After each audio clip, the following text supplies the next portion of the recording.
Bonjour et bienvenue dans ce podcast autour des outils agricoles. Nous sommes 6 étudiants de l'école d'agronomie de Montpellier-Supagro. Notre point commun ? La création de projets audiovisuels engagés autour de l'agriculture et de l'alimentation. Nous avons un objectif, questionner les problèmes d'aujourd'hui pour réfléchir aux solutions de demain. Pour commencer, Vincent et Jérémy du projet Forme-toi durable sont allés à la rencontre d'initiatives durables en France et au Québec. Léa et Hubert du projet Agrinovant sont partis à la découverte de savoir-faire paysans en voilier et à vélo. Et enfin, Théo et Alexia du projet Agoragro ont lancé des podcasts pour aller au-delà des raccourcis idéologiques sur l'agriculture et l'alimentation. Ce podcast est soutenu par la chaire Agrotique, dont l'objectif est d'accompagner la transition numérique de l'agriculture en créant un lien étroit entre formation, recherche et entreprise. L'agriculture a toujours rimé avec évolution et est encore aujourd'hui en pleine mutation. Les outils agricoles ont largement évolué, mais l'objectif a toujours été le même, pouvoir assurer une production suffisante pour l'alimentation des hommes. Aujourd'hui, les technologies numériques se développent énormément dans l'agriculture. On voit des robots de traite, des tracteurs GPS, des drones permettant d'évaluer la fertilisation des parcelles et même des robots désherbeurs. Ces technologies apparaissent souvent comme l'un des moyens de répondre au triple défi de performance économique, environnementale et sociale que l'on demande à l'agriculture. Alors, à quoi ressemblera l'agriculture de demain ? Des machines connectées et des agriculteurs dans des bureaux ? Comment ces outils répondront-ils aux enjeux environnementaux ? Aujourd'hui, avec Léa, Théo et Vincent, nous partageons nos réflexions autour des outils de l'agriculture de demain. Alors, quelles caractéristiques pour ces outils agricoles ? Commençons par une petite définition. Léa, pour toi, qu'est-ce que c'est un outil agricole ? En effet, c'est une bonne question. Quand on parle d'outils agricoles, on pense à tout ce qui aide les agriculteurs dans leur travail. Donc il peut s'agir du travail physique, comme les tracteurs, les semoirs, etc. Mais aussi tout ce qui est numérique et qui aide les agriculteurs dans leur prise de décision. On peut penser par exemple à la météo, au prix sur le marché, à la cartographie azotée, des choses comme ça. Merci Léa pour cette belle définition des outils agricoles. Mais étant donné que nous sommes dans des contextes agricoles différents partout dans le monde, est-ce qu'un seul outil pourrait répondre à toutes les productions ? Pour ma part, j'aimerais dire qu'il ne faut pas oublier qu'il existe une grande diversité d'agriculture en fait. Plus ou moins intensive, plus ou moins productive, on peut aussi la qualifier de plus ou moins demandeuse en main-d'œuvre ou en pesticides. En fait, l'agriculture elle est très hétérogène selon ce qu'on appelle le contexte pédoclimatique, c'est-à-dire l'ensemble des facteurs du sol et du climat, mais aussi le système technique et l'histoire du territoire. Et cette diversité-là, en fait, elle génère des besoins en outils différents. Et moi, je me demande en fait si un bon outil ne serait finalement pas un outil adapté à chaque contexte. Est-ce que cette adaptabilité de l'outil n'est d'ailleurs pas poussée à son degré maximum lorsque la conception de l'outil est réalisée par son utilisateur, c'est-à-dire l'agriculteur en fait ? Qui est-ce qui est mieux placé que l'agriculteur pour connaître ses propres besoins ? En intégrant l'agriculteur dès le début de la conception, l'outil obtenu serait donc parfaitement adapté aux besoins énoncés. Et il serait d'ailleurs souvent unique. Donc on est loin de l'idée d'outils adaptés à toutes les productions. Après, il faut penser à certaines limites, comme le fait que concevoir des outils, c'est un tout autre métier. Il faut parfois des connaissances en soudure, en mécanique, voire en informatique, savoir lire des plans, réaliser des mesures, tout ce genre de choses. Et pour se former à tout cela, ça demande du temps. Et le temps, c'est justement souvent ce qui manque aux agriculteurs. Oui, effectivement, Vincent, tu mets l'accent sur le fait de quelque chose de très important. C'est que les agriculteurs connaissent mieux leurs besoins, ce qui leur permettrait de construire, entre guillemets, leur outil idéal. Et il me semble, Léa, que tu as été à la rencontre d'organismes qui développent ce genre de concept, c'est bien cela ? Oui, tout à fait. Il y a pas mal d'organismes qui se sont développés les derniers temps. On peut penser à l'Atelier Paysan ou encore des Fab Labs comme AgriLab, Mobilab, qui misent sur la conception participative et collaborative. En fait, ces organismes, ils ont pour but d'aider les agriculteurs à acquérir des compétences pour la fabrication et la réparation de leurs outils. Donc ça passe soit par le travail du métal ou le travail du bois, ou encore par exemple l'utilisation d'outils numériques. On peut penser à tout ce qui est imprimante 3D et tout ça qui peut leur servir pour certains outils. Ils aident aussi les agriculteurs à créer des nouveaux outils et à les mettre en plan en open source. Ils sont aussi partagés librement en accès gratuit sur Internet. Et c'est comme ça que tout le monde peut les reproduire et les modifier, ou au moins s'en inspirer pour réaliser ses propres outils. Aussi, si ces outils sont conçus de manière participative avec les agriculteurs, comme vous l'avez mentionné Alexia et Vincent, il est d'autant plus adapté à leurs besoins et donc maîtrisable par ces agriculteurs. Et grâce aux plans qui sont conçus en open source et à l'acquisition de compétences par les agriculteurs grâce à ces organismes, ces outils adaptés pourront d'autant plus se diffuser dans le monde agricole. Une autre limite à laquelle on peut penser pour les outils agricoles, c'est leur coût. En effet, chaque outil est un investissement pour l'agriculteur et ça peut entraîner des gros endettements qui peuvent être insupportables, voire inconcevables pour certains. Les outils de demain devront être accessibles en termes de coûts, et on peut aussi penser aux pièces détachées et aux réparateurs qui doivent être assez proches des agriculteurs en termes de localisation. En fait, il est impensable pour les agriculteurs de devoir attendre des jours pour pouvoir réparer leurs outils et par exemple louper leur date de récolte. Mais quand on pense à accessible, on peut aussi penser à des outils faciles à utiliser et simples à réparer, ce qui limite la dépendance des agriculteurs aux multinationales. Oui, effectivement, l'accessibilité aux outils agricoles, c'est quelque chose qui est vraiment très important. Mais aujourd'hui, les outils doivent répondre à d'autres enjeux qui sont plus globaux. De nombreux collectifs scientifiques et citoyens font tirer la sonnette d'alarme sur les impacts des activités humaines, et notamment les activités agricoles, sur la biodiversité, le climat, et cela fait déjà plusieurs décennies. Mais comment est-ce qu'un outil agricole peut répondre à ces enjeux, Vincent ? En fait, pour moi, il s'agirait de ne plus penser les outils uniquement pour qu'ils répondent aux objectifs de l'agriculteur, mais aussi aux objectifs dont tu viens de parler, Alexia, concernant notamment l'environnement. Je vais prendre un exemple. Avec la généralisation du tracteur dans les années 50-60, la parcelle agricole type a été profondément changée. Et c'était tout ça pour faciliter le passage du tracteur.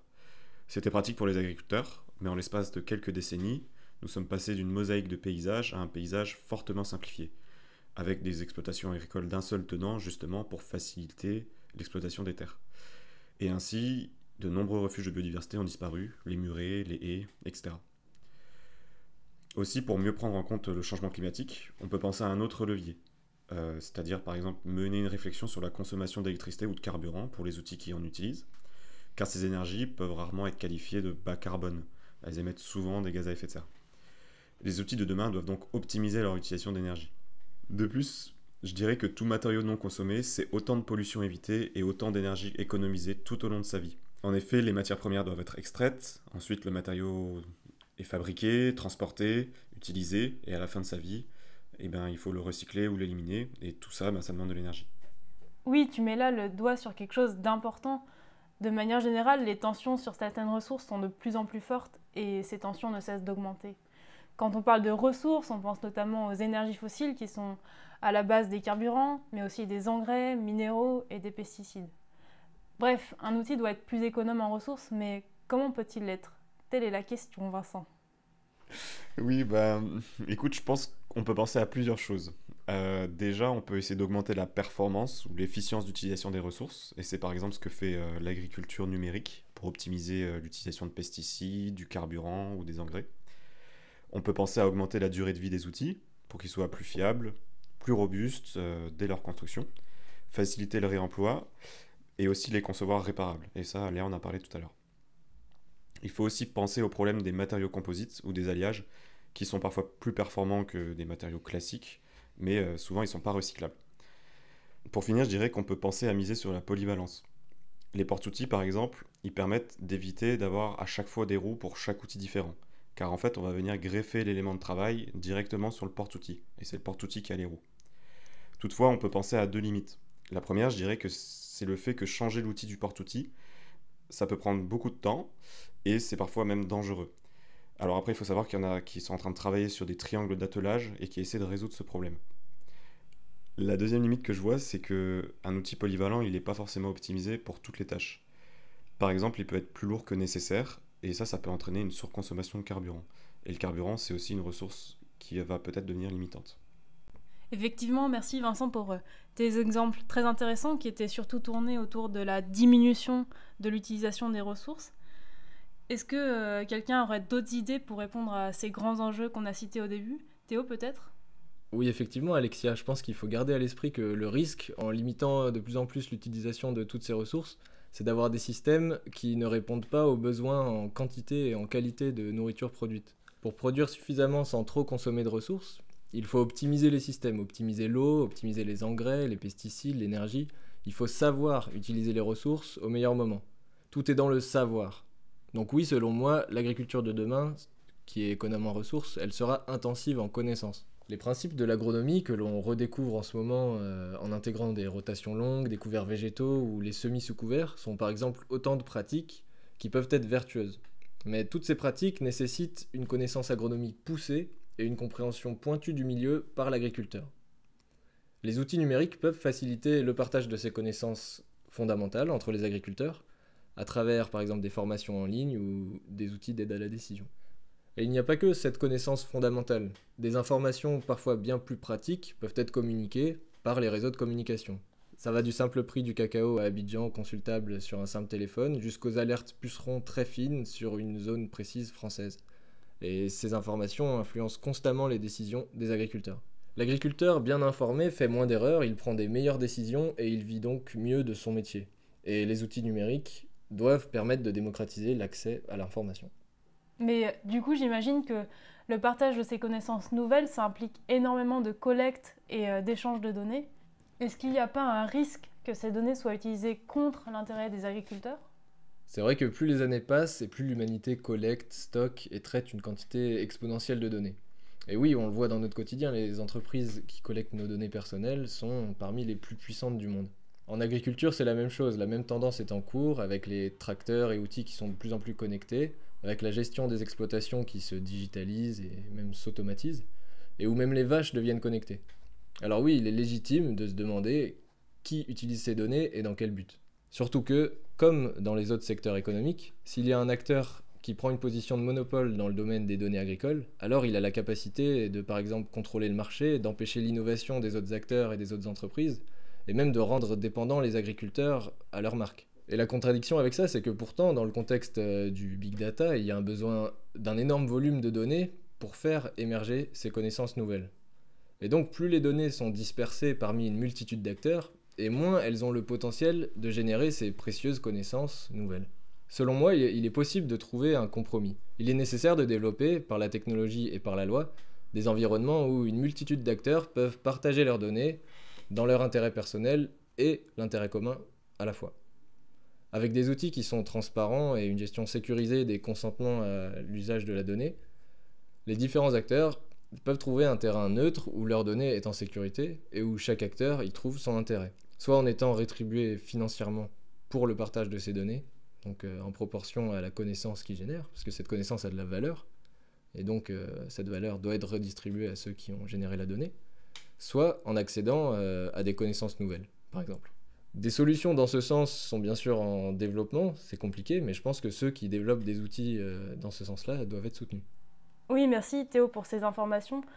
C'est vrai que quand on pense aux données, on pense plutôt au domaine public, mais finalement dans l'agriculture, c'est également un enjeu.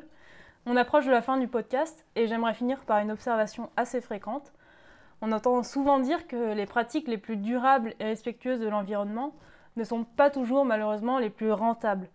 Alors pour finir, ma dernière question va être comment concilier ces nouveaux enjeux avec la rentabilité des exploitations ? Ah oui, c'est une excellente question et c'est selon moi l'enjeu du siècle pour l'agriculture. On le voit déjà aujourd'hui, par exemple les labels qui garantissent certaines pratiques, qu'il s'agisse du bio ou autres, sont quand même beaucoup plus chers pour compenser les coûts de production qui sont plus élevés. Pour moi, il y a deux éléments pour concilier ces enjeux. Le premier, c'est la connaissance, comme je le disais tout à l'heure, où l'expertise agronomique peut permettre de produire plus et mieux sans forcément augmenter les coûts. Par exemple, en élevage, on voit des stratégies de pâturage tournant dynamique qui optimisent la repousse de l'herbe et permettent des gains de fourrage importants sans avoir à utiliser plus d'intrants. Au-delà de la connaissance, le deuxième élément auquel je pensais, c'est que la technologie va permettre l'émergence de nouvelles chaînes de valeur. Donc je m'explique. C'est-à-dire que pour moi, la rémunération du travail des agriculteurs ne va plus se limiter à la seule vente de leur production. La collecte de données sur l'exploitation va par exemple permettre de quantifier l'impact environnemental de ces pratiques et de rémunérer les agriculteurs pour cela. On voit déjà des entreprises de tout secteur qui cherchent à compenser leurs activités polluantes en finançant du stockage de carbone dans les sols. Mais ça reste limité car les outils et les méthodes qu'on a à disposition aujourd'hui ne sont pas assez au point pour permettre l'attraction de gros volumes financiers. C'est-à-dire que ces entreprises-là, qui ont énormément d'argent à investir, n'ont pas suffisamment confiance encore dans ces outils et ces méthodes. Mais le développement de ces outils et ces méthodes ne saurait tarder. Et cette double rémunération, finalement, des agriculteurs par le marché, à la fois pour leur production et à la fois pour leurs services environnementaux, permettra de rendre ces pratiques à la fois durables et rentables. Eh bien, merci beaucoup pour toutes vos réponses, Léa, Vincent et Théo. Il est vrai que le sujet est très complexe et qu'il y a encore beaucoup de choses qu'on n'a pas eu le temps de détailler, mais on espère vous avoir donné quelques pistes de réflexion et que cela vous donnera envie de creuser certains sujets. Nous partagerons quelques ressources dans le lien de l'épisode pour aller plus loin. En attendant, restez curieux et n'hésitez pas à aller découvrir nos différents projets et à partager ce podcast s'il vous a plu. À très bientôt!